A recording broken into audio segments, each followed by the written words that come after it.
ভাবুন তো, আপনি নামাজ পড়েন, হারাম এড়ানোর চেষ্টা করেন, তবু কোথাও যেন ঈমানটা ধীরে ধীরে দুর্বল হয়ে যাচ্ছে। কারণ শয়তান আপনাকে কখনো বলে না চলো কুফরি করি, সে শুধু বলে আরেকটু পরে। এই ভিডিওটা শেষ না দেখা পর্যন্ত আপনি বুঝতেই পারবেন না ইবলিস ঠিক কোন ফাঁদে আপনাকে আটকে রেখেছে।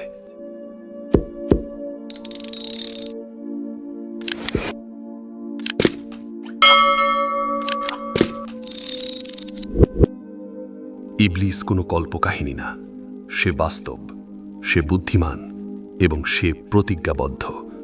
কোরআনে আল্লাহ বলেন, সে বলল, আমি অবশ্যই তাদের জন্য আপনার সরল পথে বসে থাকব। সূরা আরাফ 16। মানে আপনি খারাপ হলে নয়, আপনি ভালো হতে চাইলে সেখানেই সে সবচেয়ে বেশি আক্রমণ করে।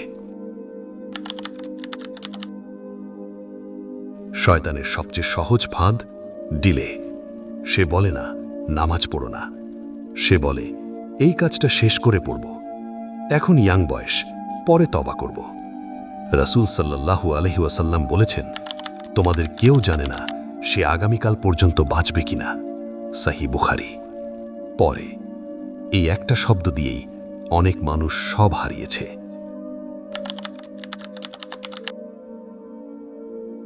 শয়তান ফিসফিস করে, এটা তো বড় গুনাহ না, একটু মিথ্যা, একটু হারাম দেখা, একটু গীবত। রাসূল সাল্লাল্লাহু আলাইহি ওয়াসাল্লাম বলেছেন, ছোট গুনাহ থেকে বাঁচো, এগুলো একত্রিত হলে মানুষকে ধ্বংস করে। মুসনাদ আহমদ সহিহ। আগুন লাগতে বিশাল কাঠ লাগে না, একটা স্ফুলিঙ্গই যথেষ্ট।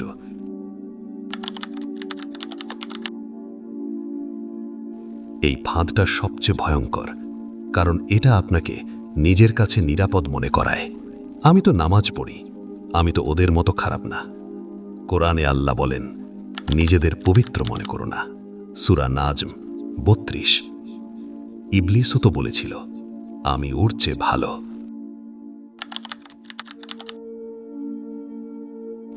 গুনাহ করানোর পর শয়তান আরেকটা আঘাত করে, সে বলে তোমার আর তওবা হবে না। কিন্তু আল্লাহ বলেন, হে আমার বান্দারা, তোমরা আল্লাহর রহমত থেকে নিরাশ হয় না। সূরা জুমার 53।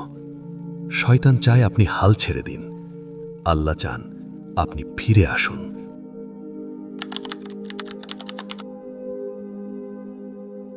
কখনো শয়তান বলে দিন খুব কঠিন, কখনো বলে এত বেশি করছো কেন। রাসূল সাল্লাল্লাহু আলাইহি ওয়াসাল্লাম বলেছেন, এই দিন সহজ। সহিহ বুখারী। ইসলাম ব্যালেন্স, শয়তান শুধু সেই ব্যালেন্স ভাঙতে চায়। শয়তান ধৈর্যশীল, কিন্তু সে দুর্বল। আর আল্লাহ, তিনি অসীম দয়ালু।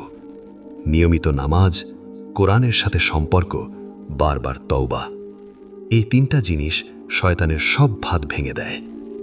আজ যদি একটা ফাঁদও আপনি চিনতে পারেন, এই ভিডিও সফল। কারণ শয়তান সবচেয়ে ভয় পায় সচেতন মুমিনকে। সাফওয়া টিভির সাথেই থাকুন। ঈমান বাঁচানোই আজকের সবচেয়ে বড় লড়াই।